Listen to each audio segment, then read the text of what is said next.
Welcome back after the break. आप देख रहे हैं आज पाकिस्तान। अच्छा जी, सियासत पे बात हो गई, इसके अलावा नेचुरल फोटोग्राफी पे बात हो गई, नैब की जो कवानीन है उसमें तरमीम आ रही है, इस पे बात हो गई। लेकिन आजकल जब भी हम बाजार का रुख करते हैं, चाहे दुकान कितने भी बजे बंद हो, अपनी जेब बहुत छोटी लगती है। मुझे ऐसा लगता है, कल कोई बड़ी प्यारी बात कर रहा था कि 90 की दिहाई वापस आ गई है। 90s में अगर आप बच्चे थे, अम्मी अब्बू के साथ शॉपिंग पे जाते थे तो बाकायदा अम्मी फेरिस्त बनाती थी कि क्या क्या चीजें खरीदनी है, और दुनिया इधर से उधर हो जाए, उस फेरिस्त से हम आगे पीछे नहीं होते थे। क्योंकि उस जमाने में क्रेडिट कार्ड तो होता नहीं था, आप कैश लेके जाते थे, चीजों के भाव आपको पता होते थे, और उस भाव के हिसाब से जिस तोल की चीज आपने लेनी है वो आपको पता होती थी। बीच में जी हमारी आदतें खराब हुई। हमने जब से काम करना शुरू किया तो प्लास्टिक मनी आ गया। हमने कहा महीने के आखिर में देखी जाएगी कि क्या आता है। अपनी लिमिट जब तक एग्जॉस्ट नहीं करते थे, आप से बाहर नहीं होते थे, उस वक्त तक शॉपिंग करते रहते थे। और उसमें जाहिर सी बात है कई लवाजमात भी आ गए। मंथली ग्रोसरी तो आप लेते ही थे, लेकिन एक्स्ट्राज भी ले लेते। चलो जी ये मंचीज हैं, ये स्नैक्स हैं। आज अनफॉर्चुनेटली वो 90 की दिहाई वापस आ गई है। आज के बच्चे वही एक्सपीरियंस कर रहे हैं जो हमने अपने बचपन में किया, कि अम्मी अब्बू की तरफ देखते एक आंख से इशारा होता है, बेटा कुछ नहीं लेना क्योंकि बजट हो रहा है आउट। महंगाई के इस दौर में जब एक दफा फिर इस गर्मियों में आपसे कहा जा रहा है कि गनीमत है अगर बिजली आ रही है, बिजली नहीं आ रही है तो डीजल बहुत ज्यादा पड़ रहा है, गैस बहुत ज्यादा पड़ रहा है, जनरेटर देख के इस्तेमाल करो। 5 एसी है भी तो सारे बहन भाई एक कमरे में सोएंगे क्योंकि एक एसी चलेगा। दोपहर के खाने में जो पका है वही होगा, नो फूड पांडा, नो पिज्जा, नो बर्गर। इस तरह की चीजों के और ये जो नए रूल्स बनाए जा रहे हैं, ये घर में बना कौन रहा है? चाहे ये खातून खाना के रूल्स हैं या ये जो घर के सरबराह हैं, यानी जो मेल मेंबर हैं, जो कि हेड ऑफ द फैमिली, उनकी तरफ से आ रहा है। आज की ये गुफ्तगू करते हैं कि ये डिसीजंस, ये वाइज डिसीजंस कौन ले रहा है। और वैसे हम बिजनेस में कहते हैं कि एक्सपेंसेस कम करना कभी भी एक मौसर स्ट्रैटेजी नहीं होती। आपको अपनी आमदन बढ़ानी चाहिए, क्योंकि जो कीमत ऊपर चली गई जनाब आली, उसने नीचे नहीं आना। आप इस वक्त क्या सोच रहे हैं हमें कॉल करके बताइए। लेकिन आज एक जबरदस्त पैनल हमारे साथ मौजूद है, मुख्तलिफ तबका फिक्र से ताल्लुक रखते हैं, माशरे की रग पे इनकी नजर है, एंड लेट्स फाइंड आउट कि ये लोग क्या ऑब्जर्व कर रहे हैं। फर्स्ट एंड फॉरमोस्ट जी मेरे कराची स्टूडियो में मौजूद हैं इरम ज़िया जी। बहुत बहुत शुक्रिया इरम जी यहाँ पे मौजूद होने के लिए। दीनी एतबार से भी, माशरती एतबार से भी आपसे राय लेंगे कि इस मौजूदा दौर में हम किस तरह चीजों को खुश उसलूबी से निभा सकते हैं। आप ही के साथ एमन समी खान हमारे साथ मौजूद हैं, जो कि फाउंडर हैं पाकिस्तान लीडिंग एंटरप्रेन्योरियल कम्युनिटी की। जॉब सीकर नहीं आपने बनना, आपने जॉब क्रिएट करनी है। लेकिन इस वक्त जो एंटरप्रेन्योर्स हैं उनके लिए कई मसाइल हैं, वो कैसे अपने एक्सपेंसेस को मैनेज कर रहे हैं, वील फाइंड दैट आउट। इसके अलावा जी अमरीन जैनब हमारे साथ मौजूद हैं, जो कि एजुकेशनिस्ट हैं। हर घर का सबसे बड़ा खर्चा, अगर आपके घर में कोई स्कूल या कॉलेज जाने वाली उम्र का बच्चा है तो उसकी तालीम और उसकी फीस की मद में होता है। ये कैसे मैनेज किया जा रहा है, we'll find out. And last but definitely not the least, another corporate training specialist जनाब अहमद फुआद भी हमारे साथ मौजूद है। Thank you Ahmed for making time for अस।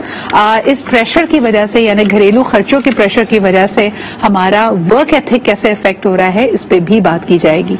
सबसे पहले एमन, अगर मैं आपसे शुरुआत करूं, जो खातून अगर एंटरप्रेन्योर है या उसने बिजनेस की शुरुआत की है एज अ साइड हसल कि जी मैं अपने घर के खर्चों में एक तरह से हिस्सा डाल सकूं, उस वक्त वो क्या सोचे? बिकॉज मनी मैनेज करने की उसको आदत है, लेकिन जो कटौती और जो थोड़ा सा बजट को रीशफल करने का अंदाज है, वो उसका डिसीजन है या मेल मेंबर का या उसके हस्बैंड का डिसीजन है? मुझे ऐसा लगता है कि खवातीन क्योंकि मल्टीटास्किंग होती हैं तो उनको ये पता है कि घर का बजट क्या है, घर का बजट मैनेज किस तरह से होगा। और अगर आप बात करते हैं एंटरप्रेन्योर्स की कि अगर कोई अपना जो है रोजमर्रा के उसमें अपना कोई हिस्सा डालना चाहती है खवातीन और वो छोटे छोटे बिजनेस स्टार्ट करना चाहती हैं, तो ये बहुत अप्रिशिएटेड बात है कि हम सबको सबसे पहले तो ये समझ लेना चाहिए कि आजकल के दौर में एक मर्द का कमाना और एक औरत का कमाना दोनों ही बहुत जरूरी है। ऐसा नहीं है कि हम ऑब्वियसली हम सब बहुत ज्यादा ऑक्यूपाइड होते हैं फैमिलीज में, अपने घर में, मगर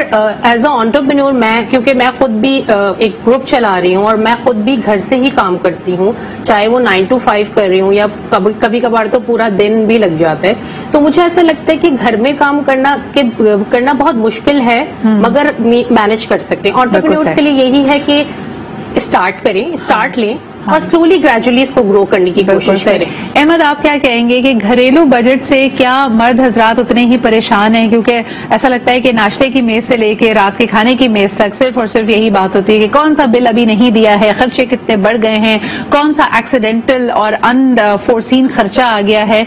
इसका असर उनकी प्रोफेशनल लाइफ पे, उनके प्रोडक्टिविटी पे क्या हो रहा है इस वक्त? इस कदर ज्यादा कि जैसे आपने कहा हर खाने के वक्त पे ये वाली चीजें डिस्कस होती हैं। हाँ। और खासतौर पे उस वक्त ज्यादा होती है, वो फ्रेमिंग होती है ना, हम करते चले जाते हैं अपने ब्रेन की। हम टेलीविजन भी वो चैनल लगाते हैं जिस पर मुसलसल ये आ रहा है कि हालात खराब हो गए, हालात खराब हो गए, हालात खराब हो गए, तो हम फीड भी करते जा रहे हैं अपने आप को साथ साथ। तो दैट इज वाई वो एक डिस्कशन उसी पे ही चलती है। लेकिन मैं समझता हूँ कि जो हमारे प्रोफेशनल लाइफ पे इम्पैक्ट इसका बहुत ज्यादा आ रहा है, तो हम इसको ये करते हैं कि आप इस तरह की गुफ्तगू को, ये चीज जो कंट्रोलेबल नहीं है उसको आप मिनिमम सतह पे ले जाए। ठीक है। इन्फ्लेशन आपके पर्सनल कंट्रोल में नहीं है, तो फिर आप क्या कर सकते हैं? अपना रोल तो देखें, तो कंट्रोलेबल पे फोकस करें। अच्छा, मुझे बताएं, लेकिन फिर बाजारों में जो रश है वो क्या पैनिक बाइंग है? यानी हम एक तरफ बात कर रहे हैं कि सबकी आमदन, सब परचेजिंग पावर कम हुई है, खर्चे बढ़ गए, महंगाई बढ़ गई है, लेकिन फिर उसके कॉन्ट्रडिक्टरी एक रिमार्क आता है कि जी कोई भी बाजार, कोई भी रेस्टोरेंट खाली तो है नहीं, लोग फिर भी उसी तरह खरीद रहे हैं चीजें। यही बात है सिद्धरा। देखें, एक दफा हमने ये कर दिया है, हमने अपने आप पे जो फ्रेमिंग में कह रहा हूँ करते जा रहे हैं, वो ये है कि हालात बहुत खराब हैं। पॉकेट में अभी वो वाले जो 90s की आप बात कर रही हैं, वो भी गुफ्तगू टेबल्स पे आई है। रियल इसलिए नहीं है कि वहां पर हमारे पास थोड़े से पैसे भी मौजूद हैं, चाहे वो सेविंग की सूरत में है, चाहे हमने पहले से किसी काम के लिए, इन्वेस्टमेंट के लिए रखे हुए थे, वो हैं। लेकिन ये एहसास दिलाने के लिए अपने ही घर में जो एक माहौल क्रिएट हो रहा है कि हालात खराब हो गए हैं, तो चले बच्चों की ख्वाहिश पूरी कर दें, चले अपनी कोई ख्वाहिश पूरी कर लें, जल्दी से जाके कुछ वो पैनिक जो क्रिएट हो गया है उसकी वजह से हम परचेज करना शुरू कर दें। मेरा ख्याल है this is not right at all. अच्छा, अगर इरम जी, अगर मैं खास तौर पे बात करूं सफेद पोश मिडिल क्लास तबके की, अपर मिडिल क्लास, मुझे लगता है सारे अपर मिडिल क्लास वाले स्क्वीज होकर लोअर मिडिल क्लास में आ गए इस वक्त, तो हम लोग अपनी जेब को जब देखते हैं, वहां पे क्या सूरत है? आप देख रही हैं कि कटौती किस चीज पे की जा रही है? सिद्रा, पहले तो मैं कहूंगी कि मिडिल क्लास तो बेचारी अब रही नहीं है। अपर मिडिल क्लास जो थी वो नीचे आ गई है। हाँ। और मिडिल क्लास तो बिल्कुल ही सब डाउनग्रेड हो गए। अगर आप बिजनेस क्लास में थे तो आप इकोनॉमी में आ चुके हैं। बिल्कुल बिल्कुल बिल्कुल सही। मसला ये है कि क्योंकि मैं हमेशा ये कहती हूँ कि माओं को बहुत ज्यादा फिक्र रहती है और घर की गाड़ी हस्बैंड एंड वाइफ दोनों मिलके चला रहे होते हैं, तो उन दोनों की, ये जिस वक्त हम इस क्राइसिस से पाकिस्तान गुजर रहा है, तो रियली उन दोनों की अंडरस्टैंडिंग बहुत जरूरी है कि वो सॉर्ट आउट करें कि हमारी कौन सी प्रायोरिटीज हैं और कौन सी ऐसी चीज है कि जिनको हम कुछ अरसे के लिए डेफर कर सकते हैं। क्योंकि देखो, वही वाली तुमने बात की कि प्लास्टिक मनी हाथ में आ गई, एक फोन कॉल के ऊपर बच्चे की हर फरमाइश मौजूद है, और फिर हम अपने बच्चों को जिन इंस्टीट्यूशंस में भेजते हैं वहां से भी एक इतना बड़ा बर्डन पेरेंट्स के ऊपर बिल्ट होता है कि जी जो दूसरे क्लास से बच्चे आते हैं वो ये करते हैं, वो करते हैं, उस बच्चे को ये चाहिए, उसकी बर्थडे पार्टी ये चाहिए। आपको मैं एक छोटी सी मिसाल दूं, कल मैं एक ट्रेनिंग कोर्स के लिए अप्लाई कर रही थी और उन्होंने कहा कि जी ये $2000 का कोर्स है और आपकी आसानी के लिए आप ये कर सकते हैं कि आप इसको 4 एक साथ में दे दीजिए, जो कि $600 की होंगी, यानी $2200 का कोर्स है। उन्होंने कहा कि $600 की 4 आप किस्तें दे दीजिए, और आप फौरी तौर पे क्रेडिट कार्ड निकाला, हमने पेमेंट कर दी। बाद में मैंने ऐसे ही सोचा, मैंने कहा ये है कितने इस वक्त बुलंद तरीन सतह, यानी अभी मैं टैक्सेस भी काउंट नहीं कर रही हूँ, $212 का अगर $1 है तो मुझे एहसास हुआ कि $600 जो मैं समझी थी $600 है, वो मैंने तकरीबन 1,30,000 की किस्त दी है। So when you start putting things in perspective, आप कहते हैं ओ माय गॉड, यानी आपको धचका लगता है। और यकीनन ये एजुकेशन वाइज बड़ा लोगों के लिए सवालिया निशान है। तो मैं अमरीन आपके पास आना चाहूंगी, क्या कॉलेजेस एंड यूनिवर्सिटीज ने इस चीज को सोचते हुए जो अपने मेरिटोरियस स्टूडेंट्स हैं या जिनको नीड बेस है, क्या कुछ फीस वगैरह कम की है? First of all thank you for having me on your show. नहीं, मेरा नहीं ख्याल कि ऐसा कोई प्राइवेट सेक्टर के अंदर ऐसा हुआ है, बल्कि इवन अगर हम चेक करें तो गवर्नमेंट सेक्टर के अंदर भी जो है फी जो है वो बहुत ज्यादा बढ़ गई है। तो बेसिकली तो महंगाई एक एक्सटर्नल फैक्टर है, हम इसके साथ हम इसको अवॉइड तो कर नहीं सकते, तो हमें इसको मैनेज ही करना है। तो बेसिकली तो हमें मैनेज ही करना पड़ेगा, और एजुकेशन क्योंकि इज द टॉप प्रायोरिटी है हर फैमिली की, मिडिल क्लास है या अपर मिडिल क्लास है या जो भी क्लास है, मेरा ख्याल है कि उनकी जो टॉप प्रायोरिटी के ऊपर एजुकेशन ही होती है। तो एज सच गवर्नमेंट या प्राइवेट सेक्टर्स के अंदर मुझे तो कोई ऐसे स्टेप्स नजर नहीं आ रहे जो इस महंगाई को देखते हुए। मुझे लगता है दो असरात पड़ेंगे अमरीन, आप मुझे बताइए and you know correct me if I am wrong, कि अगर आपने कॉलेज एंड यूनिवर्सिटी में आपके बच्चे ने एडमिशन लेना है तो आप चाहेंगे कि उसको कोई वजीफा मिल जाए, कोई स्कॉलरशिप मिल जाए, तो आप उसको इनकरेज करेंगे कि बेटा अच्छे मार्क्स लाओ and apply for scholarship and for funding. या हो सकता है लोग अगर इंटरनेशनली जा रहे हैं तो वो स्टूडेंट लोन के लिए भी अप्लाई करें। दूसरी तरफ जो छोटी क्लासेस हैं, मुझे लगता है बहुत सारे पेरेंट्स को जो को करिकुलर एक्टिविटीज हैं वो एक्स्ट्रा खर्चा लगने लगेंगी। तो बच्चा अगर आर्ट्स एंड क्राफ्ट में जाना चाहेगा, स्पोर्ट्स में जाना चाहेगा, थिएटर में जाना चाहेगा, तो हम कहेंगे भाईजान ये लवाजमात के लिए ना अभी हमारे पास ना टाइम है ना पैसे हैं, ना तुम्हें कोई एक्स्ट्रा क्लास के लिए लेके जा सकता है, ना रिहर्सल के लिए लेके जा सकता है, ना तुम्हारे पेंट और ब्रश खरीदे जा सकते हैं। ये एक बहुत बड़ा क्वेश्चन मार्क होगा इस पे है। महंगे महंगे या बड़े बड़े डिसीजंस कौन ले रहा है? जितनी शख्सी आजादी मिली थी, यानी आमतौर पर बात की जाती थी ना कि खवातीन की फाइनेंशियल इंक्लूजन, अगर आप अपने पैसे खुद नहीं कमाती हैं तो सरबराह जो भी फैमिली का है जितने पैसे आपके हाथ में रखता था, खवातीन के लिए बड़ी फख्र की बात समझी जाती थी कि घर के खर्चे में से मैंने पैसे बचा लिए। लेकिन अब ऐसा लगता है कि वो जो थोड़ी सी बचत का मार्जिन था या अपनी मर्जी से पैसे पॉकेट मनी को खर्च करने का मार्जिन था, वो भी स्क्वीज हो गया है। We are going to talk about that. एक कॉलर हमारे साथ है, उनकी बात सुनते हैं। हेलो, अस्सलाम वालेकुम। वालेकुम सलाम जी, कौन सा आप कहाँ से बात कर रहे हैं? निसार और फर्राब कराची से। ताई साहब बताइए, आपके इर्द गिर्द आप जो नोटिस कर रहे हैं घरों की जो बजट हैं वो खातून खाना सेट कर रही हैं या मर्द हजरात जो कि सरबराह हैं फैमिली के जो कमा के ला रहे हैं वो सेट कर रहे हैं? कौन कटौती कर रहा है, कौन रीएडजस्टमेंट कर रहा है? हमारी फैमिलीज में खास मेरी वालदा के जमाने में मेरी वालदा हमेशा जो है वो अखराजात को पड़ोसी के वालिद साहब जो भी इनकम होती थी उनके हवाले करती थी और उसमें से वो कुछ पैसे बचा भी लेती थी और घर के साथ मामला चलाती। बड़ी अंडरस्टैंडिंग इस बात की थी कि भाई ये इनकम है, इसी में मैनेज करना है। सही सही। और कहते हैं और एक आपस का इसमें ताल्लुक जो था ना वो बड़ा गहरा था।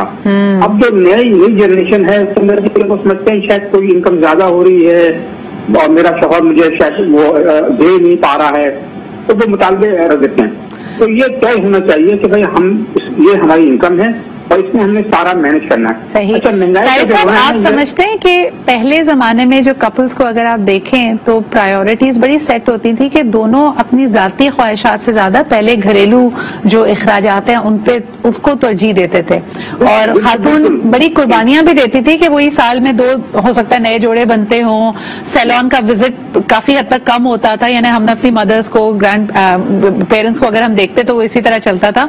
अब ये चीजें इस तरह नहीं चलती हैं। आपके पास दुरुस्त है। मेरा भी ख्याल यही है कि हकीकत ये है कि हमने अपने अखराजात को बहुत बढ़ा लिया है। महंगाई का रोना तो अपनी जगह पर है, ये मैं बचपन से चला आ रहा हूँ कि महंगाई बहुत हो गई, महंगाई बहुत हो गई, हर दौर में ये बात चलती रही। लेकिन अब हम देखते हैं कि जो लिविंग स्टैंडर्ड हमारा है आज से 30 साल पहले 40 साल पहले जो हमारा लिविंग स्टैंडर्ड है 20 साल पहले, उसमें बड़ी तब्दीली आई है। अब हर घर के अंदर जो लवाजमात हैं वो बहुत ज्यादा बढ़ गई हैं और उनको हम इस्तेमाल कर रहे हैं। बहुत बहुत शुक्रिया, thank you for calling in. Iram ji, ये जो हमारी जाती ख्वाहिश है, मैं पर्सनली समझती हूँ कि इट्स एवरीबडीज राइट कि अपने आप को मेंटेन करें, लेकिन आप देखें पाकिस्तान के हर इलाके हर तबके के लिए आपको सैलून्स और हेयर सैलून्स, ब्यूटी पार्लर्स नजर आएंगे। क्या आपको लगता है कि ये जरूरत है या ये आसाइश है? आसाइश है, हाँ, लेकिन मीडिया जरूरत है, जिंदगी भी है। मीडिया की वजह से देखो हमारी अम्माएं भी बड़ी खूबसूरत थी। हाँ, बात यह है कि वो भी अपना बहुत ख्याल रखती थी और मेहनत करती थी खुद से, सारी चीजें घर में तैयार होती थी। पार्लर में वही चीजें ब्रांडिंग हो गई, नाम आ गए, होता वही सब कुछ है। और हमारे मीडिया ने बेसिकली क्या किया कि जो लग्जरीज थी ना उनको नेसेसिटीज बना दिया कि वो लाइफ में हमारे आ गई कि हम इनके बगैर रह नहीं सकते। तो अगर आप घर में भी बहुत सारी चीजें ऐसी होती हैं जो आप इस्तेमाल करें तो आप खूबसूरत लग सकते हैं और अगर आपके चेहरे पे एक अच्छी सी मुस्कुराहट रहती है और थोड़ी सी अपने ऊपर मेहनत करते हैं तो आप और ज्यादा हसीन लग सकते हैं। तो आज का जो जमाना है तो उसमें वाकई हमें देख के चलने, और जैसे तुमने एजुकेशन की बात की थी, क्योंकि मैं भी इसी फील्ड से ताल्लुक रखती हूँ, मुझे कभी कभार अपनी यूनिवर्सिटीज को देख के बहुत ज्यादा अफसोस होता है और फिर मैं ज़ाहिर है हम अपने ओनर्स को तो कुछ नहीं कह सकते, मगर स्टूडेंट्स को मैं मैसेज जरूर देने की कोशिश करती हूँ कि your parents are doing a lot for you. तो कम से कम हमारे स्टूडियो में 2 शोज चल रहे हैं, मैं दूसरे शो से गुजारिश करूंगी कि अपना वॉल्यूम थोड़ा कम कर लें ताकि हम अपनी गुफ्तगू पे फोकस कर सके। जी रम जी, तो मैं अपने स्टूडेंट्स को ये बात जरूर कहती हूँ कि जिम्मेदारी को समझो, आज के दौर को समझो। तुम्हारे पेरेंट्स तुम्हें जिंदगी में कामयाब देखने के लिए बहुत मेहनत कर रहे हैं, और ये हकीकत है कि पेरेंट्स की कमाई का मैं समझती हूँ कि 50% जो है वो बच्चों की एजुकेशन पे और उससे रिलेटेड चीजों के ऊपर खर्च हो जाते हैं। और आज भी यकीन मानो पेरेंट्स 90%। अच्छा, एक जो आई एम सॉरी मैं आपकी बात कते कलामी कर रही हूँ, ये तो बच्चों के ऊपर मेरे ख्याल में पेरेंट्स कॉम्प्रोमाइज नहीं करते, यू आर एब्सोल्युटली राइट कि वो पेरेंट्स की अव्वलीन तरजीह होती है। लेकिन अरम जी, जिस बात पे थोड़ी सी नाचाकी घर में होती है ना कि मर्द हजरात यकीनन वो कमा रहे हैं और उन्होंने बाहर जाना है, उनके खर्चे थोड़े मुख्तलिफ हैं। मुझे ये बताइएगा, अगर मैं आपसे पूछूं ये एमन कि आप घरों में क्या देख रही हैं कि मर्द को अगर बाहर जाना है तो अपने पेट्रोल का खर्चा, सिगरेट पानी, अपनी ग्रूमिंग के ऊपर वो पैसे पहले ही अलग कर लेते हैं अपने जो जाती अखराजात के होते हैं, और उसके बाद फैमिली का खर्चा देते हैं? क्योंकि अक्सर मियाँ बीवी की लड़ाई इस पे हो रही होती है कि तुम पहले अपना हिस्सा रखते हो, उसके बाद सारों का हिस्सा मुझे देते हो जिसमें अभी गुजारा नहीं हो रहा।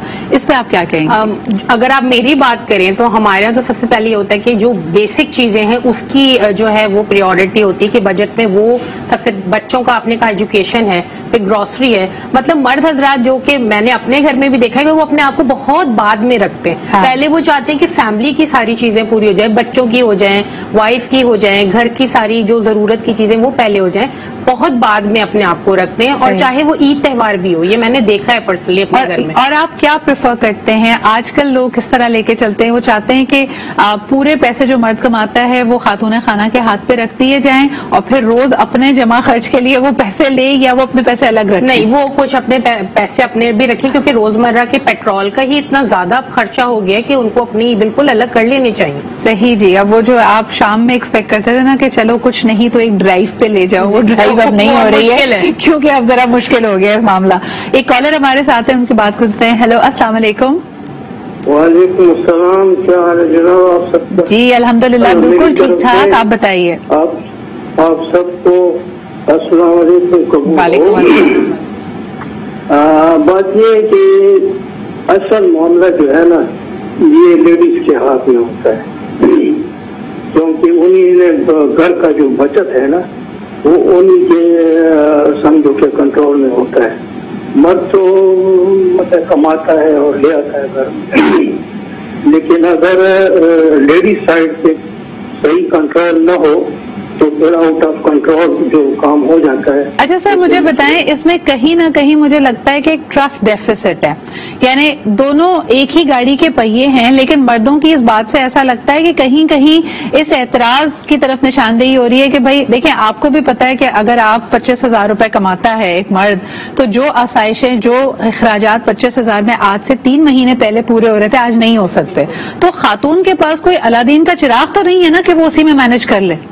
नहीं, उसमें मैडम बात ये है कि फर्ज करो पहले आप जी के जो है ना खर्च करते थे तकरीबन 1 गैलन, अभी जो है तकरीबन कम कर उसको जरा, यानी घी तो अच्छी चीज नहीं है, इस तरह चीनी जो है शुगर ये भी सेहत के लिए ठीक नहीं है, इसको कम कर। ठीक है जी, बहुत बहुत शुक्रिया कॉल करने के लिए। यही सवाल अगर अमरीन मैं आपके पास लेके जाऊं, बेशक खातून खाना ने अखराजात को, बजट को मैनेज करके चलना है, लेकिन उस बेचारी के पास कोई अलादीन का चिराग तो नहीं है कि अगर कीमतें बढ़ गई हैं और आमदनी उतनी ही है तो कैसे मैनेज करे वो? नहीं, बेशक आपकी बात दुरुस्त है कि उनके पास कोई अलादीन का चिराग नहीं है, बट इन हमारे माशरे के अंदर खवातीन जो है ना वो कल्चर बिल्ड करती है घर का। तो मेरा ख्याल है कि उनके ऊपर ये जिम्मेदारी आयद होती है कि वो इस तरह का कल्चर बिल्ड करें कि बच्चों को भी कन्फाइंड करें, कि वो डिफरेंशिएट कर सकें कि what they actually need and what they want to buy. हम अक्सर शॉपिंग हमारी ऐसी हो जाती है, इवन पेरेंट्स भी करा देते हैं जिनकी हमें शायद जरूरत नहीं होती या जरूरत से ज्यादा ले लेते हैं।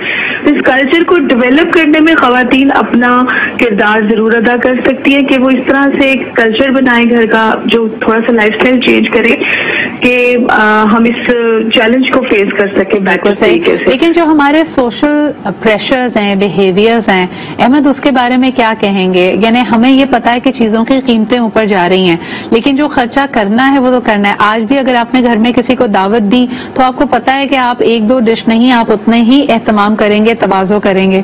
दूसरी तरफ अगर आपने किसी शादी ब्याह में शिरकत करनी है तो आप नया जोड़ा बनवाएंगे और सलामी भी देंगे। तो डिस्पाइट द फैक्ट कि महंगाई बढ़ रही है, हमारे सोशल रवैयों पे क्या फर्क आ रहा है? हम आज भी उतने बड़े इशाइये दे रहे हैं और हम आज भी उसी तरह अपने बिहेवियर्स को लेके चल रहे हैं।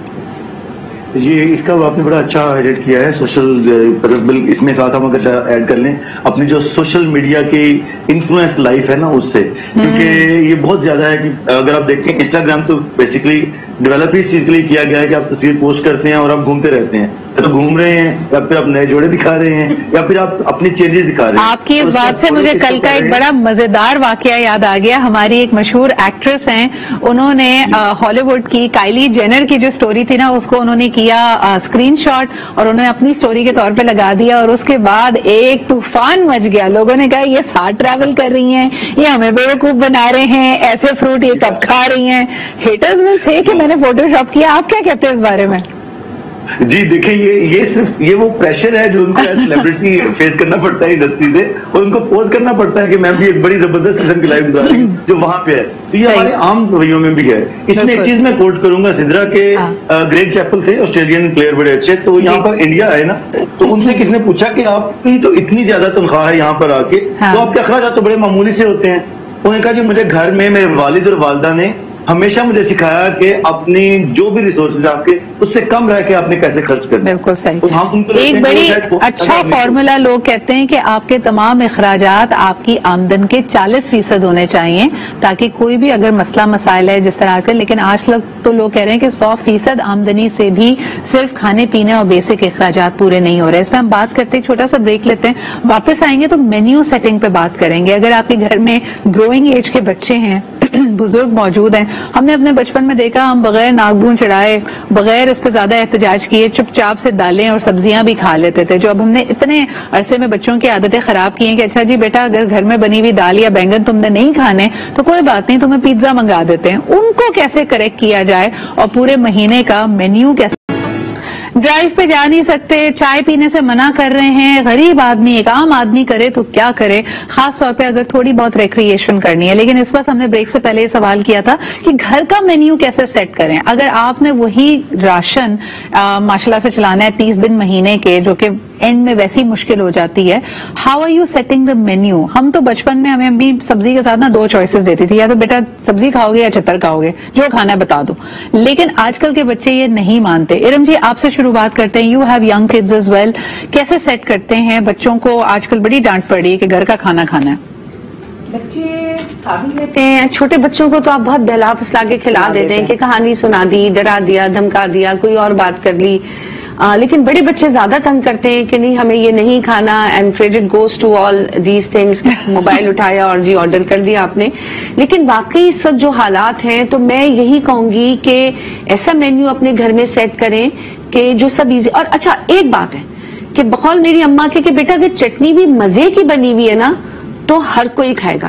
अपने खाने में मजा पैदा करें ताकि उसका अट्रैक्शन डेवलप हो, और जाया ना करे खाना, लेकिन एक रोटी उस घर में काम करने वाली के लिए जरूर बनाए जो आपके घर में आती है, कि वो आपके घर से अपना पेट भर के जाए ताकि उसके घर में भी अच्छा बरकत के लिए, जैसे कहते हैं ना कि अपने दस्तरखान को वसी कर दें। और वसी से हमने ये शायद अंदाजा लगा लिया कि एक नहीं 5-5 डिशेस बनाए। आप कहने का मतलब है कि वसत उसमें लेके आए कि कोई भी आपके यहाँ अगर आपसे मुंसलिक शख्स है तो वो आपके घर में खाने का वक्त है तो खाना खा कर जाए, और उस खाने में बरकत भी होती है। लेकिन आप क्या कहेंगे एमन, जो बच्चे इस वक्त परेशान हैं कि यकायक क्या हुआ? यानी मेरी तो एक छोटी कजन है, उसने पूछ भी लिया अम्मी से, मम्मा हम रोज सब्जी खा रहे हैं, क्या हम पुअर हो गए? तो ये बताएं इन बच्चों को क्या जवाब दें इस वक्त? बच्चों वही बात है कि अगर घर में अच्छा बना होगा और बच्चे पहले से यूज होंगे, अगर मैं अपने बच्चों की बात करूं तो हमारे यहाँ सब्जी बहुत शौक से खाई जाती है, तो शायद मुझे दूसरों का दर्द पता नहीं है, तो बच्चे मेरे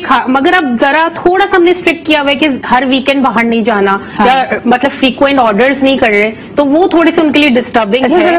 बड़े बच्चों का भी तो बताया ना अहमद, ये बच्चे तो फिर भी अम्मा की डांट फटकार सुन के एक हैंगर वैंगर खा के डांट डपट से हम उनको वही खिलाते हैं जो हमने खिलाना होता है, लेकिन वो जो साहिब मोहतरम है, जो घर के सरबराह हैं, वो जिनको सब्जी दाल तो कहते हैं ये तो घास फूस है, मैंने तो नहीं खाना, उनका क्या हाल है आजकल? जी अहमद। बुरे हालों में है, लेकिन उनको पता होता है कि जेब से न, तो फिर थोड़े से बैठ करके वो बिसौर के मसूर की दाल खा रहे हैं वो भी आजकल खा रहे हैं एग्जैक्टली।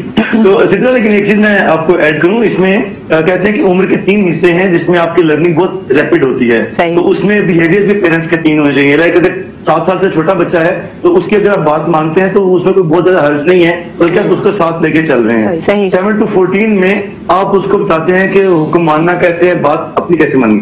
मैं फोकस करना चाह रहा हूँ 14 to 21, ये टीनेजर्स हैं। रिमेंबर, इन लोगों ने पेरेंट्स बनना है बहुत जल्द, आगे 7, 8, 10 सालों में। कहा जाता है कि इनको एंगेज करें घर की इकोनॉमी मेंटेन करने के लिए, एक खास बजट दें इन बच्चों को, उन्हें कहें कि इसी में ही गुजारा करना है, आप जो भी करें। तो मैंने ये ट्राई किया जब तो मुझे देखिए बड़ा स्विच आया है ना, मिसाल के तौर पे भी ईद आने वाली है, बहुत सारे लोग ईद के दिनों में 3 नए जोड़े बच्चे के लिए बनवाते हैं तीनों दिन के लिए।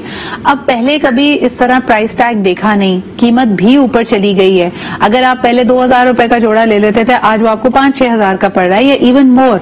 तो मुझे बताएं कि अमरीन, आपसे मैं पूछना चाहूंगी कि ईद की तैयारी बच्चों को कैसे बताएं कि ईद का एसेंस तो कुर्बानी है, कुर्बानी का जानवर भी महंगा है। ईद की तैयारी में अगर आपने घर के थोड़ा सा रंग रोगन करना है, बच्चों की कपड़ों की तैयारी करनी है, कैसे करें लोग मैनेज? इस वक्त प्रायोरिटी क्या होनी चाहिए?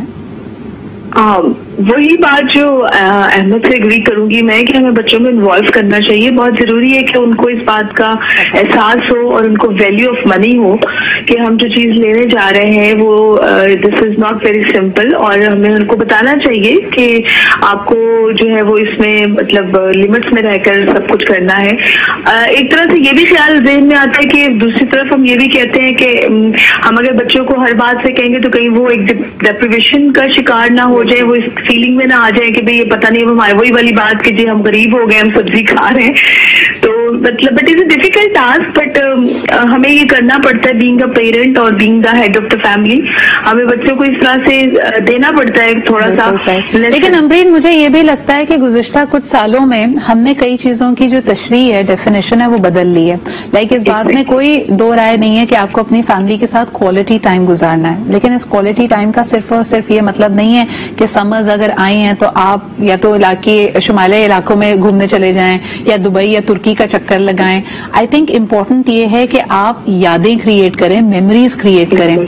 इसके लिए अगर कॉस्ट इफेक्टिव तरीके की बात की जाए, एमन, हम क्यों नहीं अपने घरों में उस तरह कैरम की महफिल लगाते या रात को लूडो खेलते या एक फैमिली मूवी साथ बैठ के देखते? यानी ये वो तरीके थे जिसमें हमारा पूरा बचपन ऐसे था कि this was quality life time, कि आप बैठ के बच्चों के साथ ओनो खेल रहे हैं। आजकल पेरेंट्स ये करते नहीं है और सारा रोना महंगाई पे डाल दिया। आजकल सोशल मीडिया इतना इन है कि सारे बच्चे मोबाइल और टैब्स में ज्यादा लगे हुए हैं और वो ज्यादा इंटरेस्टेड उसी में और रादर के आउटडोर, क्योंकि उन्होंने देखा ही नहीं इंडोर गेमिंग। उन्होंने तो बचपन उठ के ही होश संभालते ही मोबाइल और टैब्स देखे, तो मुझे लगता है कि वो ज्यादा इंटरेस्टेड, उनका इंटरेस्ट डेवलप नहीं हो पा रहा है। हम इंगेजिंग एक्टिविटीज करें बच्चों के साथ, और उसके लिए बहुत सारी मिसालें हैं। जैसे इरम जी, बचपन में हमेशा मुझे याद है समर्स में अम्मी के साथ हम जाके अपने मर्जी से नर्सरी से पॉट्स लेके आते थे और अपना अपना हमारा कोई पौधा या हम उसके अंदर कोई बीज डालते थे और उसको लेबल बकायदा करते थे और उसको लुक आफ्टर करना हमारा टास्क होता था, और हम बड़े खुश होते थे कि देखें by the end of 2 months ये पौधा इतना बड़ा हो गया and I have looked after it. ये एक्टिविटीज अब क्यों नहीं कर रहे बच्चे? इसलिए सिद्रा कि हम पेरेंट्स टाइम नहीं निकालते, फ्रेंकली स्पीकिंग।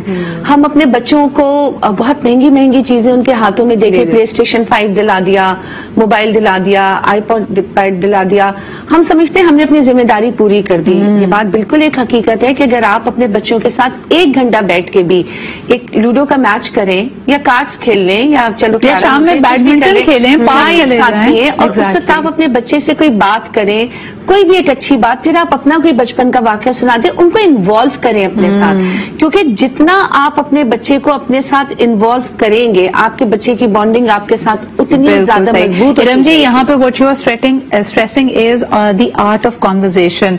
हमारे फैमिली में बहुत रिवाज है कि बुजुर्गों से जाके मिलना, उनके साथ रेगुलर बैठक करना। आप गुफ्तगू से बहुत कुछ सीखते हैं और मैंने देखा है कि उस बुढ़ापे में, उस बुजुर्गी में the only thing they need is your love and your care. तो आज से उसकी शुरुआत कीजिए ताकि आप अपने बुढ़ापे में अकेले ना हो और आपके बच्चों को आदत हो कि उन्होंने आपसे गुफ्तगू करनी है। बहुत बहुत शुक्रिया। अहमद फवाद हमारे साथ मौजूद है, अमरीन, एमन और इरम जी हमारे साथ थी। आज की बड़ी जबरदस्त गुफ्तगू रही। देखिए जी, महंगाई का मतलब यह है कि हमारी आमदन, खर्चे, ये सारे असरात तो हैं, लेकिन दिल कुशादा रहना चाहिए, दिल बड़ा कीजिए and make time for other people, ताकि जितनी भी आमदनी है उसमें बरकत जरूर हो। इसी के साथ मुझे इजाजत दीजिए, कल मुलाकात होती है। खुदा हाफिज।